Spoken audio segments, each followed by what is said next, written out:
Fala, gurizada!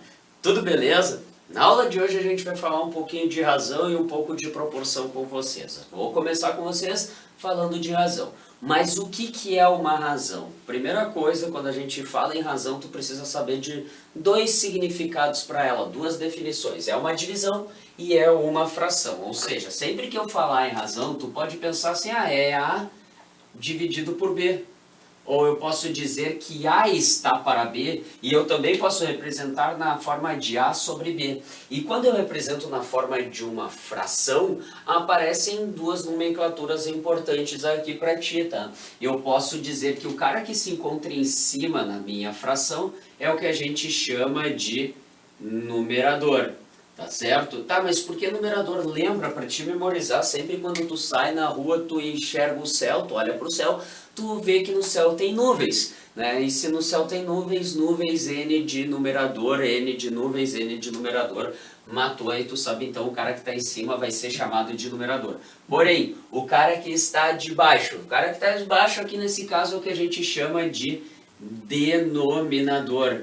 Denominador. Tá? E como é que tu faz isso para te lembrar desse cara, do porquê que ele é denominador? Denominador, ele está debaixo tem o demônio, e demônio vem importante, demônio vem com a letra D de diabo, diabo de denominador. E por que que ele é o denominador? Porque ele também é um diabo, porque ele não pode assumir um valor, ele nunca vai ser igual a zero, ele sempre vai ter que ser diferente de zero, porque, lembra, aproveita o meu nome, Moisés, o cara que desceu com os 10 mandamentos daquele monte, nunca dividirás por zero, é o primeiro mandamento da matemática, e era o primeiro mandamento que constava naquela lista de 10 mandamentos, tá certo? Dentro das razões existem a classificação de razões, tipos de razões, que são razões com a mesma natureza e razões com naturezas diferentes.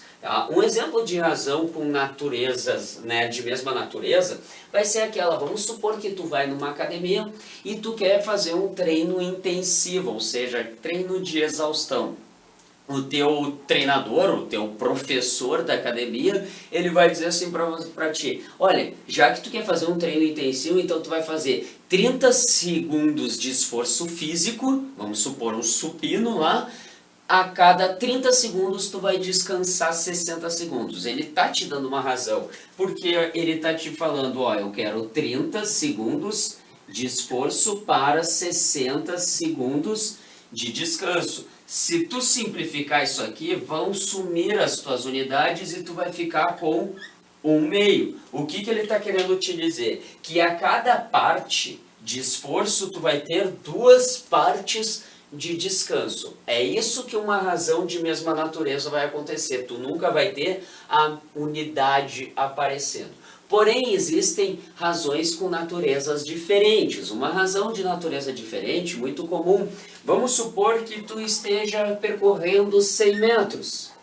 E esses 100 metros tu demorou exatamente 25 segundos.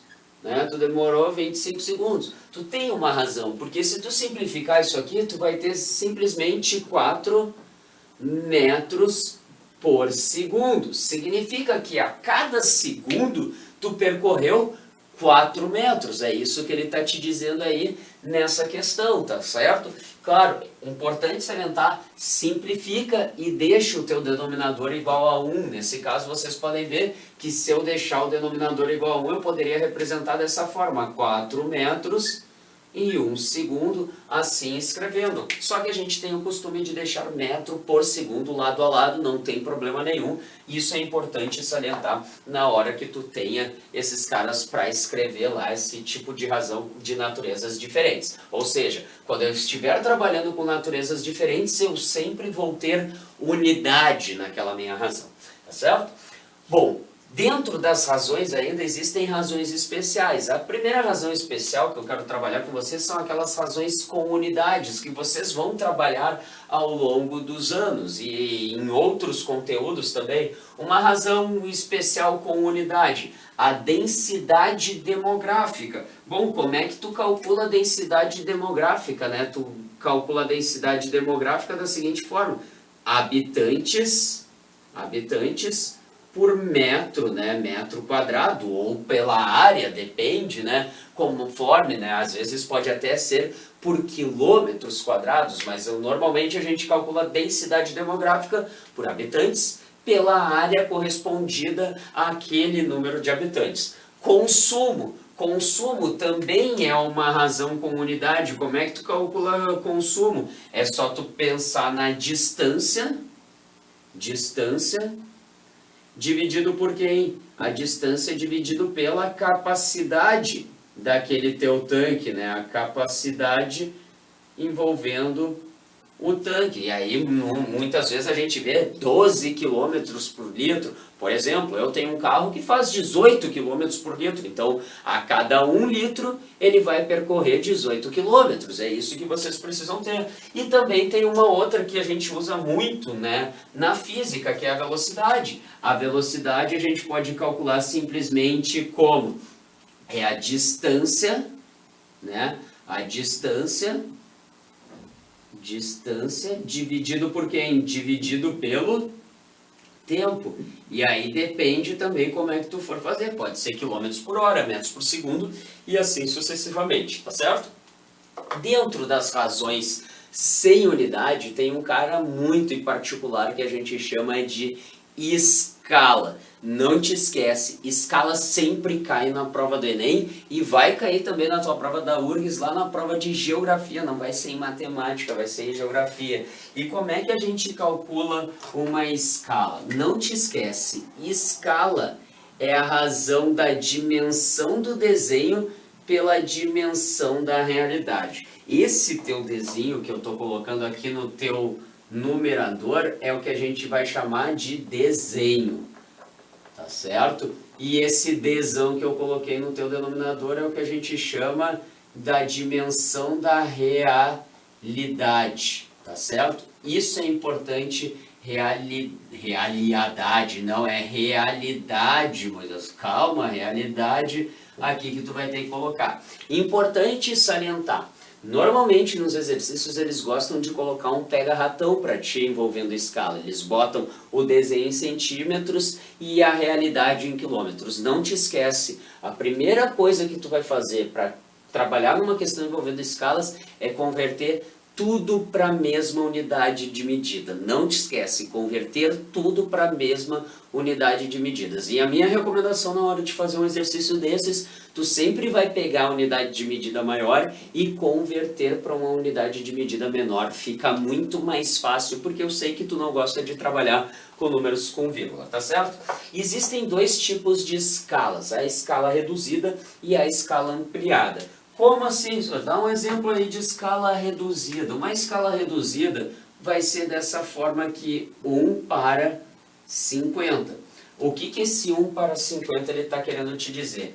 Por exemplo, usando centímetros, que 1 centímetro no desenho corresponde a 50 centímetros na realidade. Essa escala ela é muito comum a gente enxergar onde? A gente enxergar, por exemplo, em mapas. Quando tu abre lá o Google, né, o Google Maps, aparece uma escalinha lá do canto dizendo quanto referente é aquele desenho. Ou seja, 1 centímetro naquele desenho que aparece ali no teu smartphone corresponde a tantos centímetros na tua realidade. Tá, e o que vem a ser uma escala ampliada? Uma escala ampliada, vamos supor essa aqui, ó, 200 para 1. Ou seja, está querendo te dizer que 200 centímetros no desenho corresponde a 1 centímetro na realidade. Pastor, mas onde é que eu uso a escala ampliada? Eu não sei. Tu que vai ser médico, né? Tu vai mexer muito com microscópio. Galera, células,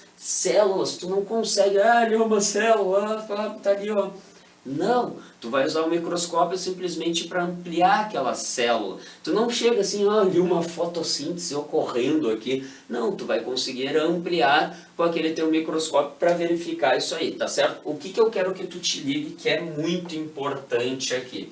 Quanto maior for o teu denominador, tá? Quanto maior for o teu denominador, por quê? Porque normalmente uma escala a gente escreve com o numerador sendo igual a 1 e o denominador sendo um outro número maior, tá?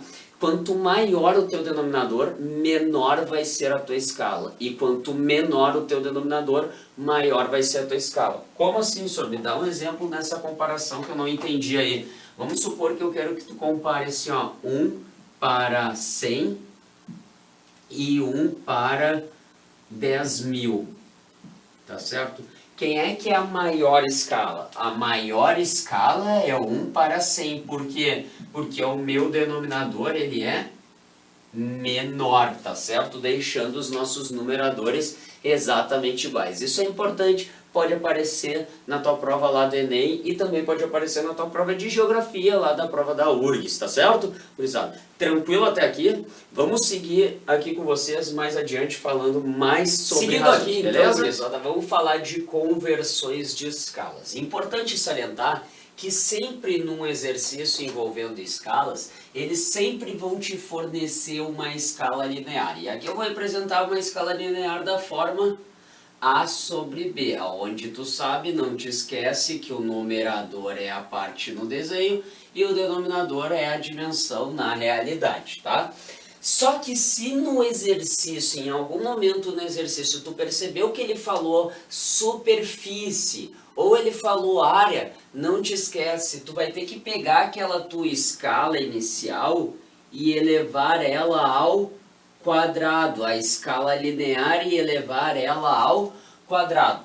Porém, se ele falar algo envolvendo volume ou capacidade, tu deve pegar aquela tua escala inicial e tu vai ter que elevar ela ao cubo. Então nunca esquece disso. Uma escala linear sempre vai ser fornecida no teu exercício. Porém, se ele falar em área, tu tem que elevar essa escala inicial ao quadrado. E se ele falar em capacidade, tu vai ter que elevar essa escala inicial ao cubo. Não te esquece disso aí, são dicas importantes e o Enem ele gosta de cobrar essas pegadinhas de vocês aí. Na próxima aula a gente vai fazer uns exercícios sobre razão e proporção para a gente fixar isso que eu estou falando aqui com vocês, tá certo? Proporção. O que é uma proporção, galera? Uma proporção nada mais, nada menos é do que igualdade entre duas ou mais razões. Então eu quero que tu te ligue, sempre que eu falar para vocês proporção, tu tem que pegar duas razões, tá? Tu tem que pegar duas razões e igualar elas, tá? Tu vai ter que igualar elas. Então eu disse que o A está para B, assim como o C está para D. E aqui entram nomenclaturas. Eu quero que tu saiba que o A e o D, eles são chamados de extremos, tá certo? O A e o D são chamados de extremos dessa tua proporção. E o B e o C, eles vão ser chamados de meios dessa tua proporção. Por quê? Porque no momento em que eu tenho uma proporção, eu vou ter exatamente duas propriedades aqui que são mega importantes. A primeira propriedade, tu já tá para lá de Bagdá sabendo essa propriedade. O que essa propriedade te diz? Que se eu tiver uma proporção assim, A está para B, bem como C está para D, o que eu posso fazer aqui? O que tu sempre fazia desde lá, né, do teu ensino fundamental, o famoso multiplicar cruzado. E essa é uma propriedade fundamental das proporções, ou seja, o produto dos extremos é igual ao produto dos meios. Não te esquece, o famoso multiplicar cruzado sim é uma propriedade das tuas proporções. E a segunda propriedade que eu quero que tu te ligue, se eu te der uma proporção assim, ó, A está para B, assim como C está para D. O que tu pode fazer? Sempre que tu tiver uma proporção, tu vai ainda gerar uma constante de proporcionalidade. É importante salientar que independentemente se tu some ou subtraia os teus numeradores e some ou subtraia os teus denominadores, tu vai manter essa tua constante de proporcionalidade que a gente vem a falar depois, principalmente em divisão em partes diretamente e inversamente, que aí o Eloy vai falar com vocês. Mas eu vou falar na parte direta e inversamente proporcionais, em grandezas direta e inversamente proporcionais aí, tá? Então não te esquece, se tu somar os numeradores e somar os teus denominadores, essa tua constante de proporção, ela vai se manter sim aqui, tá? Eu sei que depois com exercícios a gente vai ter isso aí melhor interpretado, mas eu quero que tu te ligue em mais uma coisa aqui, que é importante, que eu quero que tu tome muito cuidado, na verdade. Se eu falar 1/2 é igual a 25 sobre 50, tome cuidado. Essas razões, elas não são iguais, tá? Elas não são iguais. Elas não são iguais. O que elas vão ser, tá? Elas são, sabe o que? Elas são proporcionais. Por que elas são proporcionais? Porque lembra, por que elas não são iguais primeiro? Porque o 1 não é igual a 25, nem o 2 é igual a 50. E elas são proporcionais porque se eu fizer o produto entre os extremos, vai ser igual ao produto dos meios. Ou seja, se eu fizer 1 vezes 50, isso é igual a 2 vezes 25. Sim, isso aqui é verdade. Tá? Então tu toma cuidado para não cair num pega-ratão assim, elas são iguais. Não, elas não são iguais, elas são proporcionais, porque o produto dos extremos é igual ao produto dos meios. Seguindo o básico aqui, então, galera, para encerrar nossa aula de hoje, eu tenho para falar em proporção direta e proporção inversa. Galera, o que eu quero que vocês saibam de proporção direta e proporção inversa? Primeira coisa, a gente diz que uma grandeza é diretamente proporcional, representando dessa forma aqui. Uma grandeza A é diretamente proporcional a uma grandeza B quando?